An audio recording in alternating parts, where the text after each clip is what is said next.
দিনটা না আমার কাছে খুব স্পেশাল ডে ছিল। আমার কাছে না প্রত্যেক কটা ছেলে মেয়ের কাছে স্পেশাল। আর এখানে আমার ভাত কাপড়ের অনুষ্ঠান হচ্ছে। আমার হাজব্যান্ড আমার সারা জীবনের দায়িত্ব নিয়েছে, যে ভাত কাপড়ে না আমার মেকআপের দায়িত্ব নিয়েছে, পড়াশোনার দায়িত্ব নিয়েছে, তারপরে হচ্ছে ঘুরতে যাওয়ার দায়িত্ব নিয়েছে। মানে ও আমার সব কিছুর দায়িত্ব নিয়েছে।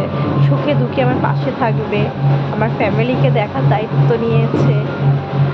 আমিও ওকে বলেছি, আমিও তোমার ফ্যামিলিকে সুখে দুঃখে তোমার ফ্যামিলির পাশে থাকবো, তোমার ফ্যামিলিকে হ্যাপি রাখবো সারা জীবন। আর সিরিয়াসলি আমি খুব লাকি মনে করি যে তোমার মতন একটা হাজব্যান্ড পেয়েছি। আর আমাদের লাভ ম্যারেজ। তোমার একটু আশীর্বাদ করো যেন আমরা সারা জীবনে এরকম হাসি খুশি থাকি, দুজন সুখে সুখে দুঃখে দুজনের পাশে থাকি। আর এখানে আমার হাজব্যান্ড আমাকে কিছু মতে নমস্কার করতে দেবে না।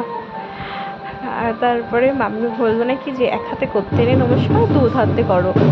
তো দু হাতে নমস্কার করলাম।